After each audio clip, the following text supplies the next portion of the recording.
Robert Mueller shocks the nation with Trump announcement by Gary Mueller for USA Politics Today. Judge Andrew Napolitano dropped a bomb today when he revealed that he thinks President Donald Trump will be interviewed at some point by special counsel Robert Mueller's investigative team.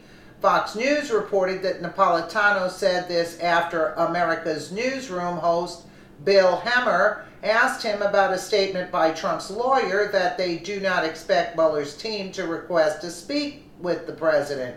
My belief is that the president ultimately will be interviewed. He will be interviewed to see if he tells the truth. It's a favorite technique of the FBI, Napolitano said.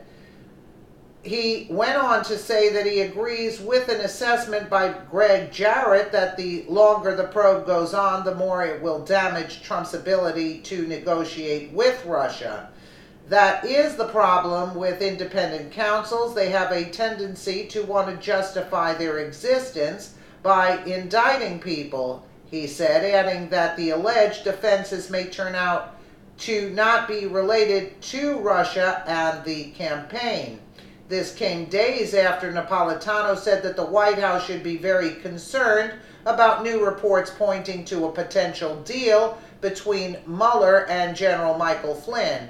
In a Fox News opinion piece, Napolitano pointed out that Thanksgiving has come and gone, with Mueller's probe showing no signs of concluding. Regrettably, this purchased, bribed testimony is more often than not believed by jurors, even though they are told of the deals that brought the evidence to them. Though Trump's lawyers are gainsaying this Flynn reversal, they must know how potentially dangerous it is to their client. Flynn was Trump's nearly constant confidant from June of 2015 to February of 2017.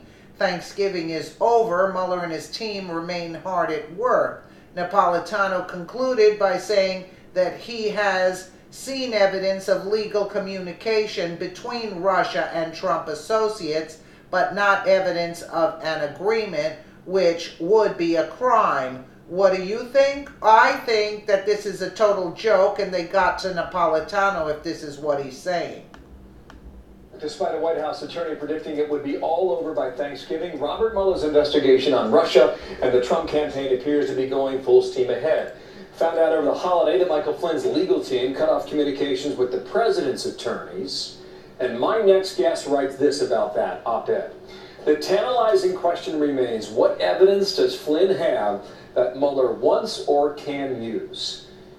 Judge Andrew Napolitano wrote that. Our Fox News senior judicial analyst here to talk about it. How you doing, Judge? Good morning, Joe. Can you answer that? No, I can't answer that question. I can tell you the backstory, which is that the president, through his lawyers, and General Flynn, through his lawyers, entered into a written agreement in which they agreed to share communications and share documents and never point fingers at each other in the Bob Mueller investigation. Mr. Mueller is investigating the behavior of both of them in the time period when the general was advising then Mr. Donald Trump.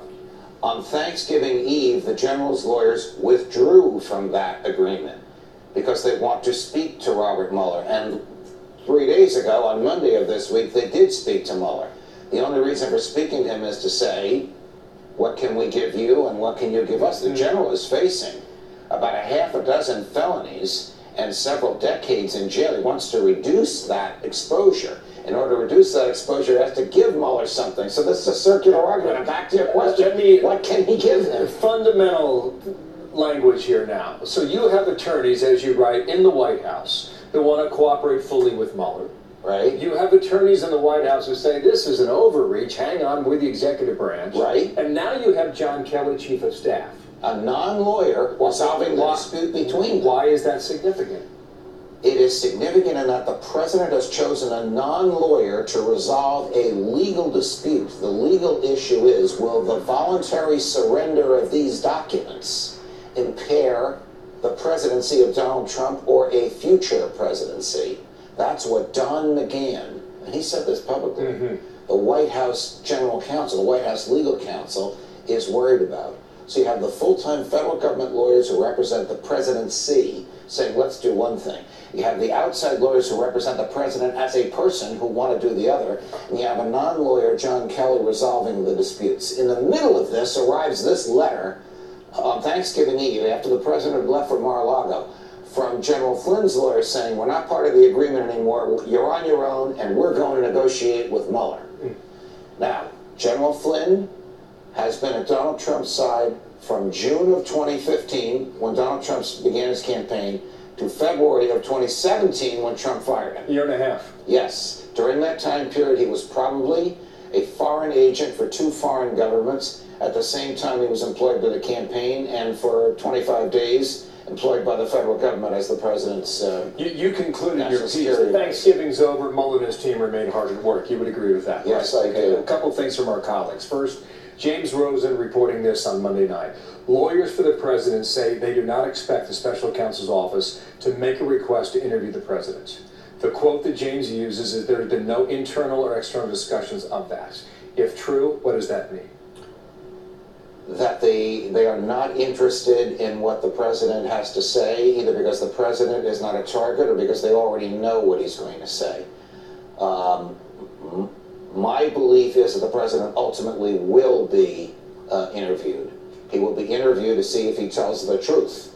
Because one of these charges against General Flynn is that he did not tell the truth in an interview. It's a favorite technique of the FBI. If they don't have anything on you and they want something, they start talking to you, and if you mislead them substantially, bingo, that's the Martha Stewart crime. Not under oath, but lying to an FBI agent. Another one of our colleagues, Greg Jarrett, writing online, he says the longer this case drags on, the more damage it does to a relationship between the President of the United States and trying to negotiate with Vladimir Putin. Do you agree with that? Yes, I profoundly agree with that. That is the problem with independent counsels.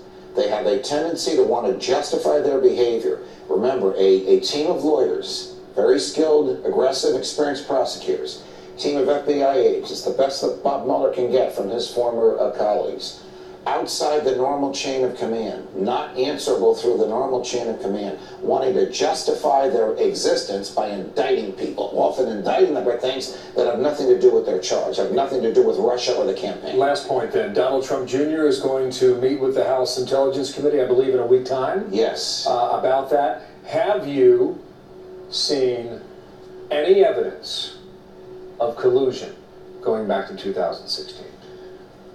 I have seen evidence of communication. Communication is not a crime.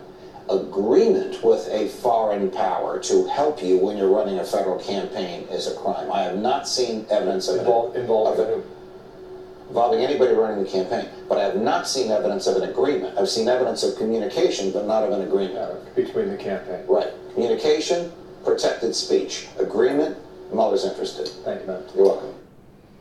Isn't this disturbing? Isn't this just disturbing? Let me know what you guys think in the comments below. And again, thank you so much for watching.